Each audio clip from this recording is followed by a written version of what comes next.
दोस्तों, किसी ने सच कहा है, सोच बदलिए नजरिया बदल जाएगा। नजरिया बदला तो जिंदगी बदल जाएगी। मैं हूं आपकी दोस्त ज्योति। आपका स्वागत है मेरे चैनल एम्पावर द लाइफ में। आज की कहानी का शीर्षक है गौतम बुद्ध और अंगुलीमाल। बहुत साल पहले भारत में मगध नाम का एक राज्य था। वह राज्य बहुत ही संपन्न था। राज्य में एक सोनापुर नाम का गांव था, जहां के लोग अपना सारा काम दिन में किया करते, लेकिन रात होते ही सारे लोग अपने घर के अंदर चले जाते और कोई भी रात के समय अपने घरों से बाहर नहीं निकलता। लोग ऐसा बस एक ही कारण से किया करते और वह था अंगुलीमाल। अंगुलीमाल बहुत ही खतरनाक डाकू था, जो लोगों को लूट कर मार देता। वह लोगों के बीच डर बनाए रखने के लिए मारे हुए व्यक्ति की उंगलियां काट कर उसकी माला बनाकर पहनता।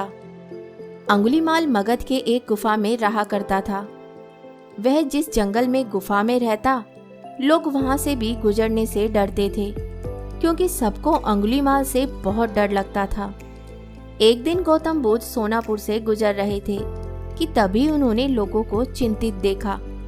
लोगों को इस तरह से परेशान देखकर गौतम बुद्ध ने उन सब से पूछा, क्या बात है, आप सब इतने डरे हुए क्यों हैं? ऐसे में लोगों ने महात्मा बुद्ध के सवालों का जवाब दिया। यहाँ एक डाकू अंगुलीमाल का बुरा प्रकोप है। वह लोगों को लूटकर मार देता है और उनकी उंगलियों को काटकर उसकी माला बनाकर पहन लेता है। इसीलिए हमारे गांव के लोग बेहद डरे हुए हैं। अब आप ही बताइए कि हम क्या करें? अच्छा, ऐसी बात है, तो फिर वह अंगुलीमाल रहता कहाँ है? महात्मा बुद्ध ने लोगों से पूछा। ऐसे में एक व्यक्ति सामने आया और महात्मा बुद्ध को बोला, वह जंगलों में रहता है। जंगलों के अंदर एक गुफा है, जिसके अंदर अंगुलीमाल रहता है। यह सब सुन लेने के बाद महात्मा बुद्ध अंगुलीमाल से मिलने जंगल की ओर चल पड़े। सोनापुर गांव के लोगों ने उन्हें रोकने की बहुत कोशिश की, लेकिन फिर भी वह नहीं रुके और जंगल की ओर चल पड़े। जैसे ही वे जंगल के पास जा पहुंचे, तब अंगुलीमाल अपनी गुफा में से निकलकर हाथ में तलवार लिए खड़ा हो गया। गौतम बुद्ध ने अंगुलीमाल को देखा और आगे बढ़ चले। यह देखकर अंगुलीमाल बुद्ध का पीछा करने लगा। पीछा करते करते अंगुलीमाल जोर से चिल्लाकर बोला, ये सन्यासी, रुक जा। मैं तो रुक गया, तुम कब रुकोगे? तुम अपनी यह हिंसा कब बंद करोगे? महात्मा बुद्ध ने कहा। ऐसे में अंगुलीमाल क्रोधित हो गया। फिर उसने गौतम बुद्ध से कहा, सन्यासी, तू मुझे जानता नहीं है। मैं इस राज्य का सबसे शक्तिशाली मनुष्य हूँ। मैं नहीं मानता कि तुम सबसे शक्तिशाली मनुष्य हो, गौतम बुद्ध ने कहा। यह सुनकर अंगुलीमाल बोला, अच्छा, अगर ऐसी बात है तो तुम ही बताओ कि मैं ऐसा क्या करूं जिससे तुम मानोगे। तुम जाओ और उस पेड़ में से 10 पत्तियां तोड़ कर लाओ। महात्मा बुद्ध के कहने पर अंगुलीमाल ने वही किया।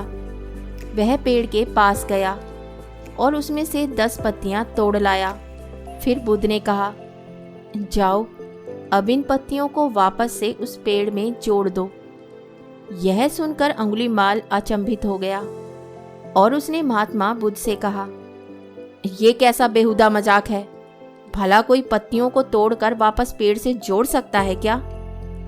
ऐसे में बुद्ध ने कहा, तुम खुद को सबसे शक्तिशाली कहते हो और इन पत्तियों को जोड़ नहीं सकते। अगर तुम किसी को जोड़ नहीं सकते तो उसे तोड़ो मत। अगर तुम किसी को जीवन नहीं दे सकते तो उन्हें मारो मत। यह सुनकर अंगुलीमाल की आंखें खुल गईं। वह बुद्ध के चरणों में गिर पड़ा और उनसे माफी मांगने लगा। इसके बाद से अंगुलीमाल ने सारे बुरे काम छोड़ दिए और वह महात्मा बुद्ध का शिष्य बन गया। तो दोस्तों, इस कहानी से हमें यह शिक्षा मिलती है कि इंसान चाहे कितना भी बुरा क्यों ना हो, वह बदल सकता है। धन्यवाद। उम्मीद करती हूँ आपको कहानी पसंद आई होगी। तो बहुत जल्द मिलती हूँ एक कहानी और नई सोच के साथ। तब तक हंसते रहिए, मुस्कुराते रहिए और अपना ख्याल रखिए।